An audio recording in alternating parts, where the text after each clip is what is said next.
Hola, muy buenos días. Estamos en el Centro de Estudios de Historia de México, CARSO. Le agradezco mucho la oportunidad de estar en el Centro de Estudios de Historia de México del Grupo CARSO, que nos permite, creo que reflexionar de un personaje emblemático del siglo XX, que fue un portavoz de los pueblos olvidados, y creo que a sus 100 años de su asesinato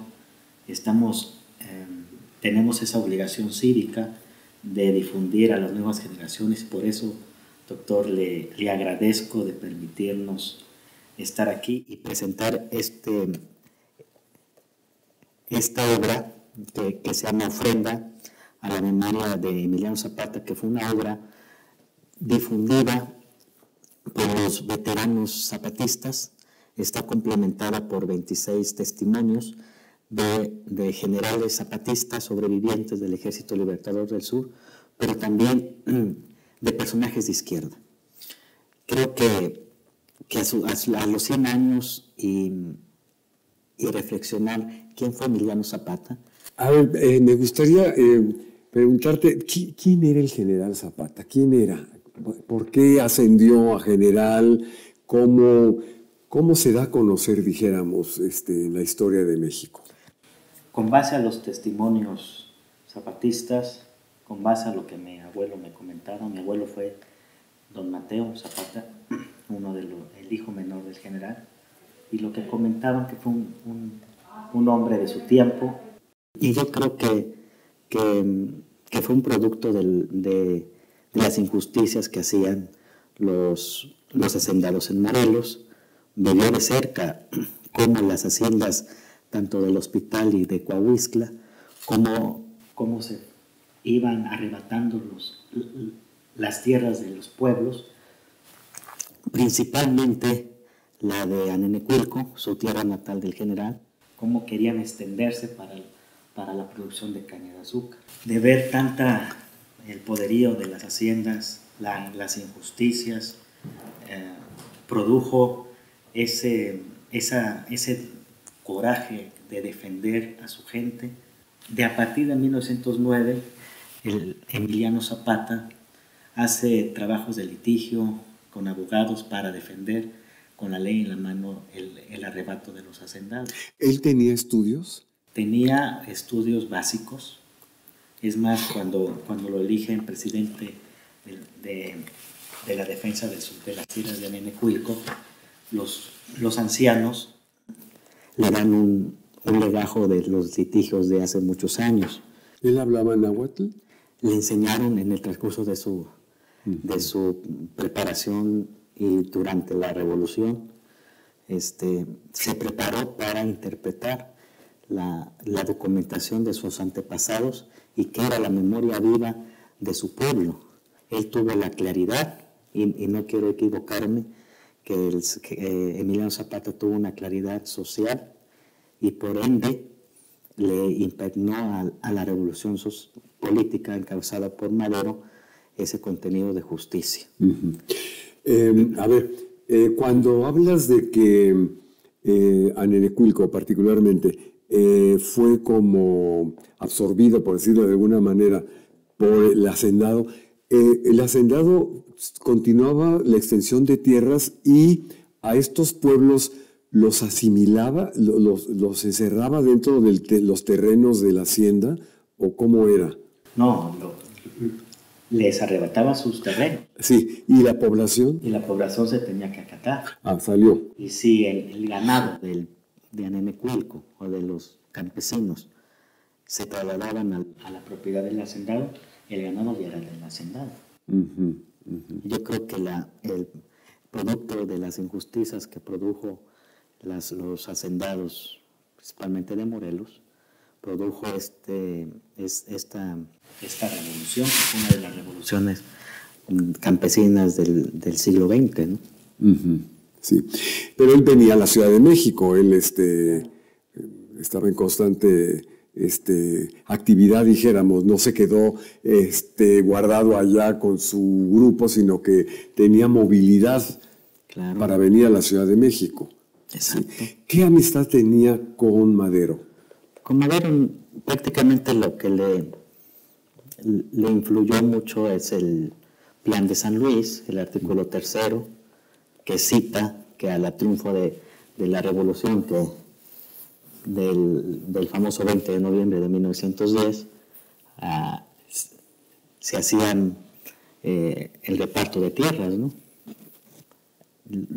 Lo que vemos de que triunfó la revolución, se fue don Porfirio Díaz al destierro, y lo que produjo es que no hubo la devolución inmediata de las tierras usurpadas. O sea, no se cumplió con lo prometido. Lo que le prometieron a la gente, al pueblo, y por ende se promulgó el Plan de Ayala. Lo citan como traidor al presidente Madero, y Madero en su reacción pues también manda a quemar a los pueblos de Morelos, ¿no? Y se crea un conflicto fuerte contra el gobierno. Contra el maderismo, contra el zapatismo. Así es, doctor. Aquí en el Centro de Estudios tenemos el famoso Plan de Ayala. ¿Ah, sí? Sí. Pues una joya invaluable. Sí. Que, pues, se reprodujo mucho, desde luego, ¿no? Sí, claro. Pero pensamos que es el original. ¿Este Plan de Ayala, el postulado principal, es en contra de Madero? Claro. Sí. Porque lo citan como traidor y proclaman a Pascual Orozco como jefe de la revolución, o en dado caso, si no lo aceptaba Pascual Orozco, pues de la jefatura sería para Emiliano Zapata. Creo que es el par de aguas de los movimientos campesinos, una bandera reivindicadora de la clase desde abajo, es el Plan de Ayala. ¿Y con Victoriano Huerta? Mucho menos. Fue el que usurpó, el que maquinó la decena trágica, y pues dio el golpe de Estado contra Madero. El general Zapata nunca reconoció al gobierno usurpador, a la vez que Huerta le ofrecía puestos políticos a Zapata, y que creo que una de las virtudes de Zapata es que no fue incorruptible, porque le llegaron a ofrecer hasta la gobernatura. En tiempos de Huerta. Y creo que él anteponía su compromiso es que se realizara el reparto agrario conforme al Plan de Ayala. Óyeme, y de acuerdo a los testimonios de los cuales nos comentas de este libro, ¿cómo era él en su vida cotidiana, el general? Es decir, su carácter, su plática. ¿Tienes idea de cómo, más de cerca, del personaje humano, por decirlo de alguna manera? Claro, doctor. Lo que sé por los testimonios de sus compañeros de lucha, tuve la fortuna de conocer a viudas de veteranos que habían participado muy niñas en este tema de la revolución, y lo que decían que era pues, un personaje que le gustaba mucho la fiesta, el jaripeo, los gallos, las mujeres, la copa y el whisky, el buen whisky. El coñac. Le gustaba el coñac. Y creo que... O sea, con gustos refinados. Como debe de ser. Claro, sin lugar a dudas, sí. No, me llama la atención porque pues el coñac es una bebida cara. Claro. Y bueno, se daba sus gustos, y lo vemos en las fotos que todos conocemos, ¿no? O sea, se arreglaba bien, y creo que un personaje que portaba el traje de charro dignamente, ¿no? Sí, es la figura que se nos viene luego. Y por lo tanto ha de haber tenido varios hijos. Claro, y como mujeres, muchísimas mujeres. Y hijos con ellas. Exacto. Y ahora no ahora, sino de tiempo atrás, que el general ha pasado a la historia, muchos no se quieren apropiar de estos hijos, de su figura. Bueno, en el transcurso desde que muere el general, bueno, desde que lo asesinan, el 10 de abril, que va a ser ya sus 100 años, los gobiernos que se establecieron después de Álvaro Obregón, los gobiernos revolucionarios, siempre se apropiaron de su figura y de su bandera por medio de los hijos, legitimando pues las políticas con o en contra del agrarismo, ¿no? Que eso es muy reflexivo a 100 años de su muerte, que cómo fue apropiándose del gobierno mexicano de su figura. De su figura emblemática. Emblemática, que a la vez hasta la desgastaron. La desgastaron, pero creo que como joven, creo que hay que verlo como valorarlo como un personaje de su época y rescatar los valores que nos sean útiles a nosotros, ¿no? Yo puedo rescatar de mis abuelos o del zapatismo o la lucha que representó él, como la justicia, la honestidad, la incorruptibilidad, que esto se ha perdido en la sociedad, la igualdad, el respeto. El trabajo mismo. El trabajo, la dignidad. Fuera del personaje, esos valores que quiero manifestarlos a las nuevas generaciones. A las nuevas generaciones.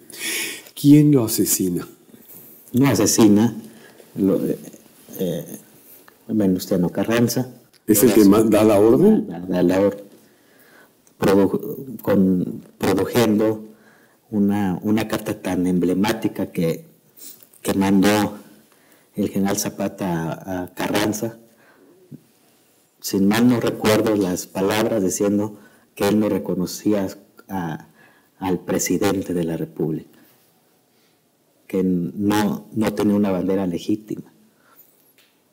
Y bueno, a pesar de que en ese año del 19 el carrancismo estaba arrasando las principales ciudades de los territorios zapatistas en Morelos, estaba acorralado, debilitado por las rencillas internas del zapatismo.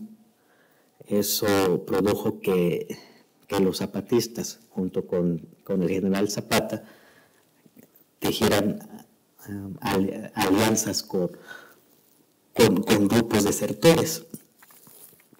Y en esos grupos desertores le hicieron creer al general que uno de los desertores era Guajardo, porque se había peleado con Pablo González. Entonces ahí los espías zapatistas le comentan a Zapata que Guajardo ya había tronado con el carrancismo. Por eso se da el acercamiento con Guajardo y Zapata. Y por eso el Guajardo se quiere ganar la confianza del general Zapata. Y lo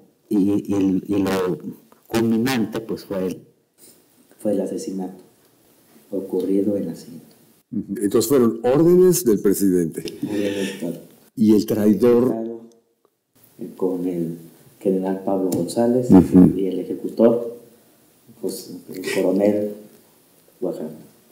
Y Guajardo es el que lo ejecuta. Pero el hecho de lo ocurrido en Chinameca, que lo asesinaron, no fue su muerte, lo asesinaron a quemarropas, creyendo el gobierno que iba a extirpar al zapatismo, pero al contrario, lo fortalecieron, lo convirtieron en un símbolo de resistencia que ha perdurado durante todo el siglo XX y lo que va del siglo XXI. Bueno, pues yo creo que hay mucho que leer sobre me imagino que hay diversas perspectivas en el estudio del general, pero no deja de ser un pues un símbolo de resistencia. De resistencia. De dignidad, ¿no? Un símbolo de honestidad, como tú dices, de lucha, y un símbolo que ha trascendido hasta nuestros días. Y por eso este año particularmente estamos conmemorando su vida, reflexionando en torno a su vida, a todo lo que fue su campaña, etcétera. Y nos hacemos muchas preguntas, ciertamente, pero yo creo que es una figura que inmediatamente, aunque no se conozca mucho de él, pero físicamente sabemos quién es él, es decir, porque está representado en muchísimos lugares como un personaje que se entregó para su pueblo, ¿no? Claro, doctor, y creo que a sus 100 años de su asesinato, estamos obligados nosotros en transmitirle con objetividad a las nuevas generaciones lo ocurrido. Tenemos el testimonio de Guajardo, que lo podemos leer en los periódicos de la época. ¿Qué le habló? Guajardo habló de la... Ahí está el testimonio. Tenemos el testimonio de la parte de los zapatistas. Tenemos testimonios de gente muy cercana, como el general Jesús Chávez Carrera, que fue uno de los sobrevivientes de lo ocurrido en Chinameca, que fue el que rescata el Haz de Oros, porque cae inmediatamente muerto el general, y el Haz de Oros, el caballo que le había regalado Guajardo al general, sale desbocado. El general Chávez lo recupera, pero también con impactos de bala. Y bueno, el hecho es que hubo sobrevivientes, tanto documentales y orales, de lo ocurrido es que fue asesinado. ¿Qué edad tenía él cuando? Tenía 39 años, ya casi 40, 39 años de edad. Y fue una emboscada. Una emboscada. Y a partir de ahí, el pueblo mismo resguarda el cadáver, es decir, ¿qué hace el pueblo después de su muerte? Lo acribillan en Chinameca, por órdenes de Guajardo, lo trasladan a la ciudad de Cuautla para presentárselo a su jefe, Pablo González, y estuvo expuesto en Palacio Municipal de Cuautla los días 11 y 12 de abril. Una vez que fue asesinado, dices que el cadáver se lo llevaron a Cuautla, pero después hubo un velatorio cuando regresa a su pueblo y ahí fue donde fue enterrado. ¿Qué hubo? ¿Una ceremonia? ¿Algo que se recuerde particularmente de esa noche o ese día? Bueno, doctor, fue expuesto en los días 11 y 12 en el Palacio Municipal de Cuautla. Ahí hay algunas de sus primas del general, las hermanas Salazar, estuvieran presentes en el velatorio improvisado, ¿no? ¿En dónde fue? Fue en Cuautla. ¿Ahí mismo lo velaron? Pero hubo mucha gente que se expresó que le dolía mucho ver a Zapata porque lo veían como su padre. Algunos llevaron hasta pan. Hay una panadería que actualmente existe. ¿En Cuautla? En Chinameca. En Chinameca, de una familia muy tradicional, se apellida Cárdenas, que fueron los que apoyaron pues, para tener el alimento de pan, para recordar en ese velatorio ya improvisado, pero creo que lo poco que tuvo la familia y la gente que lo quería, guardarle un minuto de silencio, porque el cuerpo estaba a resguardo de los carrancistas. Es más, cuando lo sepultan, vemos en las imágenes de Salvador Toscano, el que firmó el sepelio de Zapata, vemos que lo están cargando unos zapatistas que eran prisioneros. Están identificados y la familia se niega a encabezar el cortejo fúnebre porque estaban asustadas, porque un día antes habían asesinado a a una de sus escoltas del general. Si no más no recuerdo, se me va el nombre de uno del jefe de escolta de Zapata, que cuando identifica el cuerpo con el notario, lo identifica que sí fue su jefe, y automáticamente lo pasan por las armas. Por eso la familia se niega a encabezar el cortejo y se quedan miden su distancia, porque era un evento del gobierno, como diciendo oficial de que ya se acabó Zapata, ya extirpamos el zapatismo. Entonces fueron momentos tristes que dentro de la familia pues es doloroso, pero creo que a 100 años de este acontecimiento que estamos conmemorando todo este año, creo que los permite reflexionar, los permite darle un objetivo, darle cuál es la dimensión histórica de Zapata o cuáles fueron sus alcances para un mejoramiento del México campesino. Y creo que da mucho que decir. Y va a dar mucho que hablar en este año proclamado por el presidente, 2019, año de Emiliano Zapata. Pues muchas gracias, te agradecemos muchísimo, Edgar, sobre todo tu memoria en función de tu antepasado. Le agradezco mucho, doctor, le agradezco al Centro de Estudios de Historia de México en permitirnos que la voz del zapatismo esté aquí presente, la voz del zapatismo que lo recuerda con mucha dignidad, ¿no?